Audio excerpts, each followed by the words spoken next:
नमस्कार जनसंवाद में आपका स्वागत है दोस्तों। आज के 5 सितंबर फटाफट ब्रेकिंग न्यूज़ निकल के आ रही है करके आपको विस्तार से बताएंगे। तो दोस्तों पहली बड़ी खबर निकल के आई है, आपको बता दें जहां भारतीय जनता पार्टी को लगा 440 वोट का झटका। मध्य प्रदेश में बीजेपी के सैकड़ों नेता हुए कांग्रेस पार्टी में शामिल। कमलनाथ को बताया अपना मुख्यमंत्री, शिवराज देखते रहे भ्रष्टाचार के मुद्दे पर।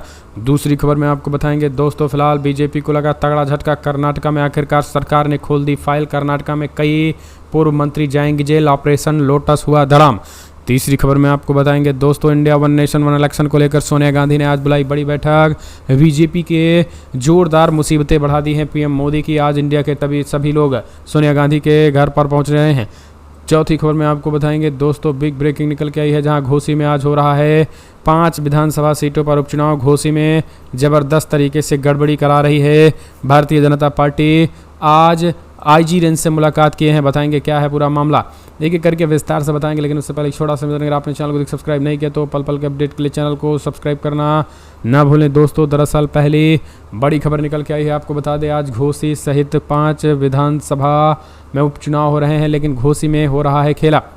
दरअसल त्रिपुरा की 2, पश्चिम बंगाल की 2 और एक यूपी की घोसी में विधानसभा चुनाव हो रहे हैं। लेकिन यहाँ पर आपको बता दें भारतीय जनता पार्टी बड़ा खेला करती नजर आ रही है। बीजेपी के अब इस खेल को लेकर के सीधे तौर पर समाजवादी पार्टी हमलावर है। उन्होंने आईजी रेंज से मुलाकात की है और कहा है कि फिलहाल इस पूरे मामले में तत्काल जल्द से जल्द जो है वो कार्रवाई करे। आज भी फिलहाल जो है वो मुस्लिम बाहुल्य इलाकों में पुलिस प्रशासन की गश्त बढ़ा दी गई है रात से ही, ताकि मुस्लिम बाहुल्य इलाके में जो है वो वोट ज़्यादा ना पड़ सके। वोट अगर ज़्यादा पड़े तो समाजवादी पार्टी के पक्ष में जाएंगे, और ऐसे में अगर समाजवादी पार्टी के पक्ष में वोट जाएगा तो भारतीय जनता पार्टी को तगड़ा झटका लगेगा। इस वजह से अभी से ही पूरा खेला जो है वो शुरू कर दिया गया है। फिलहाल कमेंट्स माध्यम से अपने सुझाव देना ना भूलें दोस्तों। फिलहाल आपको बता दें आज त्रिपुरा की 2, पश्चिम बंगाल की 1 विधानसभा सीटों पर उपचुनाव होने वाला है, और यहाँ पर उत्तर प्रदेश की भी 1 घोसी विधानसभा सीटों पर उपचुनाव होगा, जिसकी नतीजे भी जल्द आएंगे। अगली एक और अपडेट निकल के आई है दोस्तों, आपको बता दें मध्य प्रदेश में भारतीय जनता पार्टी को लगा 440 वोट का झटका। झटके पे झटका आखिर कौन दे रहा है, कौन है रणनीतिकार जो बीजेपी में तमाम हो रहे हैं इस्तीफे। दरअसल आपको बता दें कांग्रेस पार्टी बुंदेलखंड में अब कंगाल हो चुकी है। बुंदेलखंड के कद्दावर नेता भारतीय जनता पार्टी में शामिल हो गए हैं। आपको बता दें कद्दावर नेता भारतीय जनता पार्टी को टाटा बाय बाय कर दिया है। विधायक महेंद्र बागड़ी ने सोमवार को कमलनाथ में अपना आस्था जताते हुए सैकड़ों समर्थकों संग भारतीय जनता पार्टी में छोड़ करके कांग्रेस पार्टी में शामिल हो गए। शामिल होने के बाद उन्होंने कहा है कि कमलनाथ की सरकार बनने जा रही है और इसे कोई रोक नहीं सकता है। सीधे तौर पर उन्होंने कमलनाथ में आस्था जताते हुए कहा है कि सरकार जो है वो कांग्रेस पार्टी की बनने जा रही है और यहाँ पर भारतीय जनता पार्टी का होगा पूर्ण रूपेण सफाया। ये चीज़ें जो है उन्होंने कही हुई और सैकड़ों समर्थकों संग जो है वो शामिल हो गए हैं। अपने आप में बड़ी बात है।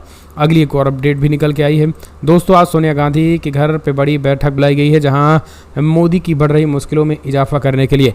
दरअसल जिस तरीके से वन नेशन वन इलेक्शन लगाया गया है, इस पूरे मामले में भारतीय जनता पार्टी को तगड़ा झटका और पीएम मोदी को देने के लिए सोनिया गांधी ने कांग्रेस के तमाम विपक्षी दलों के नेताओं का गठबंधन को आज अपने घर सभी सांसदों को बुलाया है और वन नेशन वन इलेक्शन को लेकर चर्चा की तैयारी की जाएगी कि आखिर वन नेशन वन इलेक्शन या संसद के विशेष सत्र में आखिर क्या कुछ होने वाला है और कैसे इंडिया जो है वो इसका विरोध करेगी। क्योंकि दोस्तों आपको बता दें यहाँ पर अभी कुछ चीज़ें बताई नहीं गई हैं, क्लियर कट तो है नहीं कि आखिर कौन सा कानून लेकर आएंगे मोदी। बाकी ये होता है कि आपातकालीन संसद बुलाई जाती है तो उसके सब्जेक्ट को भी बताया जाता है, लेकिन यहाँ पर भी हर चीज़ें अननोन होने की वजह से अभी संशय में जो है वो दिखाई पड़ रहे हैं।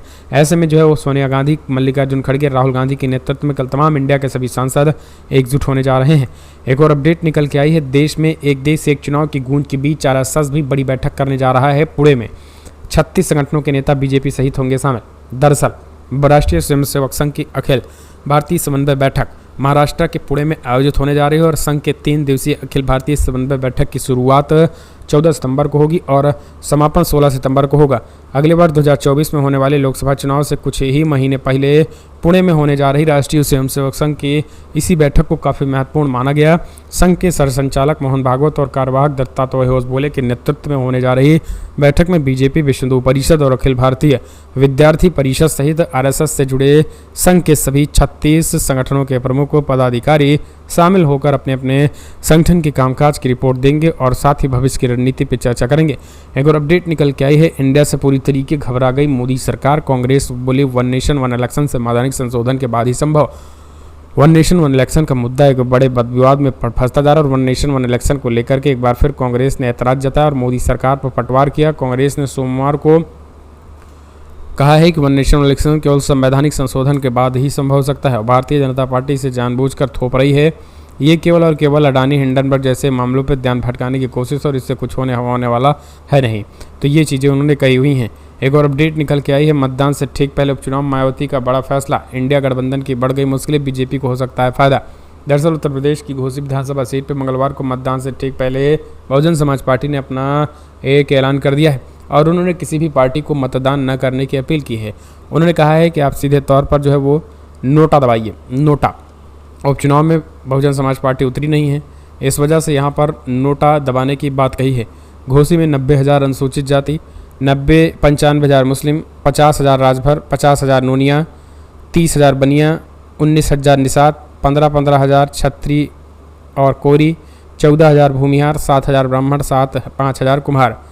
तो यहाँ पर 90,000 अनुसूचित जाति के जो लोग हैं यानी एससी समाज के लोग हैं, तो यहाँ पर जो है वो ये एक बड़ा मैंडेट है। अगर ये बीजेपी की तरफ मुड़ते हैं तो अपने आप में ये खेला हो सकता है। 95,000 मुस्लिम समाज के लोग हैं। एक और अपडेट निकल के आई है, अडानी हिंडनबर्ग मामले पे 15 सितंबर को होगी सुनवाई, ये चीज़ें निकल के आई हैं। एक और अपडेट निकल के आई है दोस्तों, मराठा में आरक्षण की आग में जल रहा है महाराष्ट्र, माफ़ी मांग लिया है देवेंद्र फडणवीस ने। दरअसल मराठा की आग में जल रहे अब महाराष्ट्र में जिस तरीके से लाठीचार्ज हुआ है, अब इस पूरे मामले में फ़िलहाल देवेंद्र फडणवीस ने माफ़ी मांग ली है। देवेंद्र फडणवीस ने कहा है कि हम माफ़ी मांगते हैं कि जिस तरीके से ये लाठीचार्ज हुआ है, जिम्मेदारों के खिलाफ कड़ी कार्रवाई की जाएगी और उनके खिलाफ हम तत्काल एक्शन लेंगे और ऐसे लोगों को किसी भी कीमत पर जो है वो छोड़ा नहीं जाएगा। तो सीधे तौर पर ये चीज़ें उन्होंने कही हुई हैं और कहा है कि फ़िलहाल किसी को भी जो है वो बख्शा नहीं जाएगा। अब जो है वो मराठों के वोट खिसकते देख ये सारे खेल शुरू कर दिए गए हैं। एक और अपडेट, मेवात दंगों में गिरफ्तार बेकसूर मुसलमानों का केस लड़ेगी जमीयत उलमा हिंद। दरअसल आपको बता दें, अब मेवात दंगे में जो है वो 300 के लगभग करीब गिरफ्तारी हुई थी, जिनमें 295 के करीब मुस्लिम समाज के लोग हैं, जिनमें अभी किसी की रिहाई नहीं हुई है। इस पूरे मामले में जमीयत उलमा हिंद मेवात पहुंचा। नूह में एक घर पे जिन परिवारों के परिजनों के युवाओं को उठाया गया है उनसे मुलाकात की है और कहा है कि फ़िलहाल आप निश्चिंत रहिए, जमीयत उलमा हिंद जो है वो पैसे से लेकर हर तरीके से उन लोगों की मदद करेगा और जो जेल में बेकसूर युवा हैं उनको तत्काल छुड़वाया जाएगा। एक और अपडेट, कुरान जलाए जाने के बाद स्वीडन में फिर बवाल, माल्मो शहर में फूंक दी गई गाड़ियां, जमकर पत्थरबाजी। दरअसल स्वीडन में एक बार फिर से कुरान जलाए जाने के मामला जैसे ही तूल पकड़ता चला जा रहा है। पुलिस के मुताबिक स्वीडन के माल्मो शहर में इस बार कुरान जलाना भारी पड़ गया और बड़े पैमाने पर वहाँ पर मुसलमान इस बार उग्र हो गए और फ्रांस की तरह वहाँ आगजनी शुरू हो गई, दंगा शुरू हो गया, पथराव शुरू हो गया, गाड़ियों में तोड़फोड़ करके आग लगा दी गई है। हालात जो है वो वहाँ बेहद ख़राब हो गए। हालांकि फ़िलहाल हालात को काबू में करने की बात कही। जानकारी के मुताबिक इराकी शरणार्थी ने ऐलान किया है कि वो कुरान के प्रतीक को जलाने जा रहे हैं, जिसके बाद हिंसा भड़क गई और पुलिस ने मामले को लेकर कुछ लोगों को गिरफ्तार किया। मीडिया रिपोर्ट्स के मुताबिक बीते दिनों में स्वीडन में कुरान को जलाने की कई घटनाएं, सरकार ने इससे सख्ती से निपटने की बात कही थी और सोमवार को कुछ लोगों की गुस्साई भीड़ ने टायरों और मलबों में आग लगा दी थी। तो वहां पर तनावपूर्ण हालात और माहौल बनते देख ये एक्शन लिया गया। एक और अपडेट निकल के आई, मंत्री नहीं बाबू ने किया तफोन, वन नेशन वन इलेक्शन की कमेटी में शामिल नहीं होने पर अधीर रंजन चौधरी की सफाई। दरअसल अधीर रंजन चौधरी के पास जो फ़ोन आया था वो ये कहा गया कि फ़िलहाल यहाँ पर पूरी तरीके से हमें जो है वो बायकॉट किया गया है। हमें जो है वो एक तरीके से एक बाबू ने हमें फ़ोन करके इस बात को बताया है। अब बाबू एक विपक्षी पार्टी, आप इस तरीके से अपमान कर रहे हैं। एक बाबू फ़ोन कर रहा है कि आप जो है वन नेशन वन इलेक्शन जैसे इतने बड़े काम होने जा रहे हैं, अगर होने भी जा रहे हैं, पहली बात तो ये होना नहीं चाहिए, संवैधानिक है। अगर होने भी जा रहे हैं तो एक बाबू के जरिए फ़ोन करा कर ये विपक्ष, समूचे विपक्ष का अपमान है। यहाँ पर मल्लिकार्जुन खड़गे को शामिल नहीं किया गया था। एक और अपडेट, केजरीवाल ने दिया वन नेशन 20 इलेक्शन का फॉर्मूला, बताया क्या है फ़ायदा।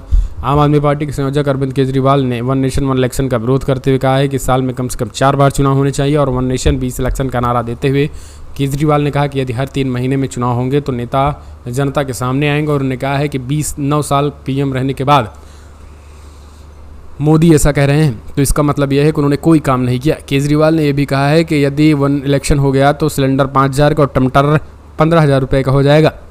राजस्थान में विधानसभा चुनाव से पहले जयपुर पहुंचे अरविंद केजरीवाल ने पंजाब के मुख्यमंत्री भगवंत मान को लेकर राजस्थान पहुंचे थे। उन्होंने चुनाव प्रचार के बीच उन्होंने ये बातें खबर निकल के आई है। तो वन नेशन 20 इलेक्शन की बात कितनी सही। अगली एक और अपडेट, अगली एक और खबर निकल के आई है दोस्तों, जो निकल के आया था, हमने आपको बताया था कि किस तरीके से जो है वो डीएमके से नाता नहीं तोड़ा तो तय हो जाएगा हिंदू विरोधी राहुल गांधी पर बरसे असद सीएम हेमंत बिस्वा शर्मा। अब लगातार कांग्रेस पार्टी ने उदयनिधि के बयान को अभिव्यक्ति की आज़ादी बताया। उदयनिधि ने सनातन धर्म को खत्म करने की बात कही थी। अब कांग्रेस पार्टी ने आलोचना से बची। उन्होंने कहा कि किसी व्यक्ति की अभिव्यक्ति की आज़ादी की हम बात करते हैं, अभिव्यक्ति की आज़ादी है, देश में कोई कुछ भी कर सकता है। कुरान जलाने पर अगर मुसलमान भड़कते हैं तो ये कहा जाता है कि अभिव्यक्ति की आज़ादी है। तो सनातन को लेकर अगर किसी ने कोई टिप्पणी कर दी है तो आप उसे मार नहीं सकते हैं, पीट नहीं सकते हैं, इस तरीके से विरोध नहीं कर सकते हैं। फिलहाल कमेंट्स माध्यम से अपने सुझाव दें। जय हिंद, जय भारत।